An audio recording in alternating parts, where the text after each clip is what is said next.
بھی ذکر کیا کہ جب سے افغان طالبان آئے حکومت میں پاکستان میں حملوں میں سیکورٹی فورسز پہ تیزی دیکھی گئی ہے.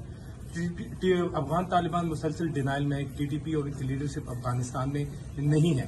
اگر حملے جاری رہے تو کیا پاکستان کے پاس آپشن ہے کہ وہ ود ان افغانستان ان کو اسٹرائک کرے؟ اور دوسرا یہ کہ پی ٹی آئی پر بین لگانے کی باتیں ہو رہی ہے، آپ ایک جمہوری جماعت کو لیڈ کر رہے ہیں، کیا پیپلز پارٹی اس موو کی حمایت کرے گی ایک سیاسی جماعت کو؟ جہاں تک افغانستان کے سوال ہے وہاں ہمارا کنسرنس ہے سیکورٹی کے لحاظ سے، اور ان کو ایڈریس کرنے کے لیے ہم ان سے انگیج کر رہے ہیں، اور ہمارا پریفرنس ہوگا کہ ان کے ساتھ مل کے ہم ان مسئلے کے، ان دہشت گردی تنظیمیں کے مقابلہ کریں. جہاں تک آپ کا دوسرا سوال ہے، Pakistan has a right to self defence وہ تو انٹرنیشنل لا کے مطابق ہے، مگر ہمارے ریجن کے فائدہ میں، ان کا فائدہ میں، ہمارا فائدہ میں، ہم سب کا فائدہ میں یہ ہے کہ ہم سب مل کے اس ایشو کا مقابلہ کرنے کی کوشش کرے. جہاں تک پارٹیوں پہ پابندیاں ہیں، میں تو اصولی طور پہ کسی سیاسی جماعت پہ پابندیاں کا مخالفت تو کرتا ہوں، مگر اس سیاسی جماعت کو بھی سیاسی جماعت رہنے کا خواہش رکھنا پڑے گا. اگر وہ سیاسی جماعت خود ایک ملیٹنٹ تنظیم بننا چاہ رہا ہے، مئی 9 کے ایونٹس سے ڈسٹنس نہیں کرنے کے لیے تیار ہے، تو میں جو whatever I want is irrelevant, then the law will have to. کہنا چاہتے ہیں پی ٹی آئی سیاسی جماعت، آپ مانتے ہیں کہ پی ٹی آئی سیاسی جماعت ہے؟ میں یہ مانتا ہوں کہ پی ٹی آئی میں یہ پوٹینشیل ہے کہ وہ سیاسی جماعت بنے. میں سمجھتا ہوں کہ جو مئی 9 کے ایکشنز تھے، جو ہمارا تاریخ میں ایسے نہیں ہوا. آپ سب تو کو کمانڈر ہاؤس اور جی ایچ کیو پہ تو فوکس ہوتا ہے، لیکن ہمارا ملٹری انسٹالیشنز پہ جس طریقے سے ہم نے ہوئے، اور جب وہ ڈیٹیلز میرا خیال میں قوم کے سامنے آئے گا کہ کس انداز سے، کس طریقے سے اور کس کوآرڈینیشن کے ساتھ ہمارے ملٹری انسٹالیشنز پہ حملے کیے، تو پھر میرا خیال میں ایسے کوئی پاکستانی نہیں ہوگا. Every Pakistani will want that the law should take its course and we shouldn't allow that precedent to become a precedent. جہاں تک سیاسی جماعت ہے، سیاسی جماعتیں پارلیمان میں ہوتے ہیں، سیاسی جماعتیں سیاست کرتے ہیں، سیاسی جماعتیں پتھر، لاٹھی یا بندوق ریاست کے خلاف. ایک سوال یہ کہ آرمی ایکٹ پر دنیا سے کتنی مخالفت آ رہی ہے اور اس کو کیسے قبول کریں؟ تو میرا خیال میں جب بھی لوگ سنتے ہیں ملٹری کورٹس یا آرمی ایکٹ، ایک وسرل، ایک آٹومیٹک ریئیکشن آتا ہے. شاید دنیا میں کوئی تنظیمیں میں اور یہاں ملک میں بھی اور ہمارا میڈیا میں بھی ایک غلط فہمی ہے کہ شاید جس طریقے سے پاکستان نے ماضی میں کانسٹیٹیوشنل امینڈمنٹ لے آ کے ملٹری کورٹس قائم کیے، شاید ویسے ہی ہم مئی 9 کے دہشت گردوں کے خلاف کرنا چاہ رہے ہیں. ایسے کوئی بات نہیں ہے. ہم کوئی نیا ملٹری کورٹ قائم نہیں کر رہے ہیں. ہم پاکستان کی آئین میں کوئی ترمیم نہیں لے کر آ رہے ہیں. ہم پاکستان کے قانون میں کوئی ترمیم نہیں لے کر آ رہے ہیں. On the books, on the law in Pakistan, there is an Official Secrets Act and there is an Army Act. If any law has been violated, then the law must take its course and they are consequences. یہ آئینی عدالتیں ہیں جو آئین کے مطابق without any amendment. آپ کو یاد ہوگا کہ ہم نے پہلے اے پی ایس کے بعد ایک امینڈمنٹ لے کر آئے تھے. اس امینڈمنٹ کا سنسٹ کلوز تھا، وہ پھر ایکسپائر ہو گیا. تو کوئی غیر جمہوری رویہ اور غیر آئینی رویہ ہم پاکستان پیپلز پارٹی کبھی اس کا حمایت نہیں کر سکتے، بلکہ ہم ان کا مخالفت کریں گے. لیکن جہاں تک موجودہ قانون ہے، موجودہ آئین ہے، اس کا خلاف ورزی کیا جاتا ہے، چاہے وہ آرمی ایکٹ ہو، چاہے وہ آفیشل سیکرٹس ایکٹ ہو، چاہے وہ اینٹی ٹیررزم ایکٹ ہو، تو میں چاہے بھی میں کسی کو نہیں روک سکتا. they don't need my permission.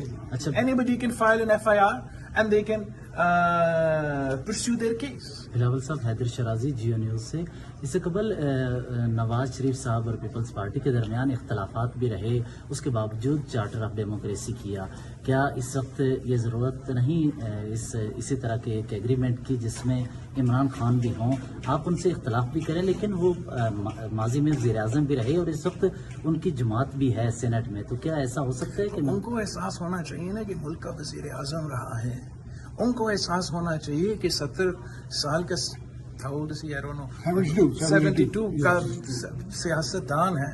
ان کو ان چیزوں کا لحاظ اور خیال رکھنا چاہیے. میاں صاحب کے ساتھ شہید محترمہ بینظیر بھٹو نے تب انگیج کیا جب میاں صاحب کو اندازہ ہوا کہ پاکستان میں جمہوریت ہونا چاہیے، جب میاں صاحب کو اندازہ ہوا کہ پاکستان کو جمہوری طور پہ چلنا چاہیے، تو تب شہید بیوی نے بالکل ان کے ساتھ بھی انگیج کیا. لیکن جب تک خان صاحب کا کردار غیر جمہوری ہوگا تو ہم جیسے جمہوری سیاستدانوں کے لیے مسئلے بن جاتے ہیں. آپ کو یاد ہوگا کہ میں اس مئی 9 کے انسیڈنٹ سے پہلے سب سے بڑا جو حامی تھا ڈائیلاگ کے لیے، سیاسی حل کے لیے، وہ تو پیپلز پارٹی تھا. اور میرا انیشیٹو تھا کہ ہم پاکستان پیپلز پارٹی کی کمیٹی بنائیں گے، سارے ہمارے اتحادیوں کو ایک ایک کر کے ہم ان سے رابطہ کریں گے، ان کا قائل کریں گے. بڑی مشکل سے، آپ کو یاد ہوگا میں نے تو ہیلی کاپٹر لے کے پتہ نہیں کہاں پہنچے، سب کو خود جا کے قائل کرنے کی کوشش کر رہا تھا کہ ہمیں بات کرنا چاہیے، ڈائیلاگ کرنا چاہیے. اور وہ ڈائیلاگ میں آپ کو بتا رہا ہوں، وہ ڈائیلاگ سکسیسفل تھا. آپ کے سامنے اس حد تک ہم نے اناؤنس کیا کہ 1 ڈے پورا ملک میں الیکشنز.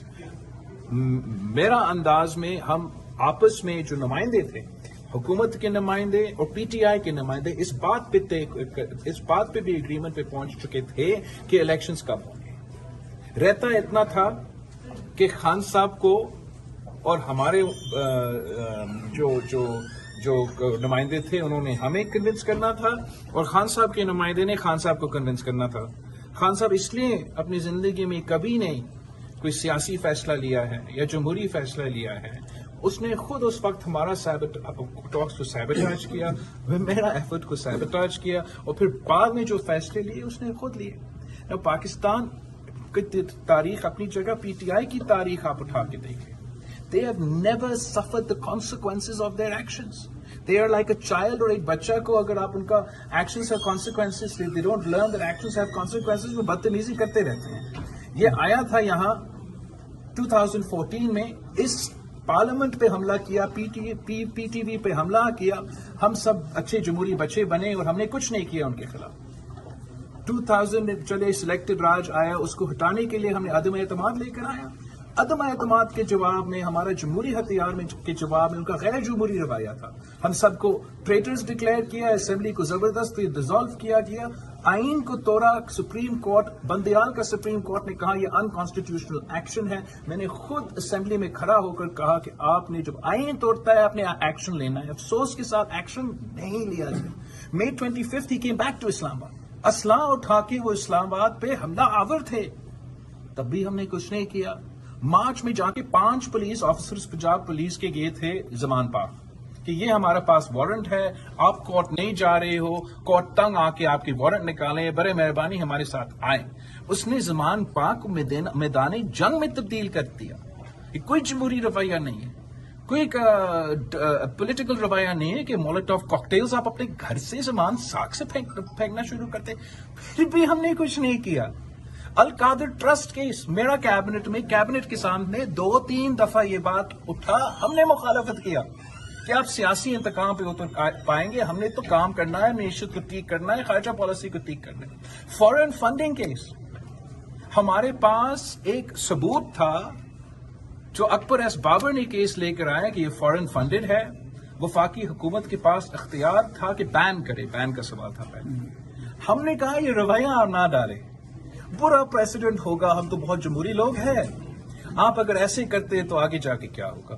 میں اب سمجھتا ہوں کہ میرے پاس کوئی جگہ نہیں رہا، کوئی درمیانی راستہ نکالنے کے لیے میرے پاس اسپیس نہیں ہے، پیپلز پارٹی کے لیے اسپیس نہیں ہے کہ میں کسی طریقے سے جو میں 9 کا ایکشنز کو ڈائلوٹ میں نہیں کر سکتا ہوں. ہی از کراسڈ آل دا ریڈ لائنز. اب جو قانون وہ وزیر اعظم رہا، وہ اس نے اسی آرمی ایکٹ کو ترمیم لے کر آیا. اگر کچھ پسند نہیں تھا تب بھی ترمیم لے کر آ سکتا تھا، نہیں لے کر آیا.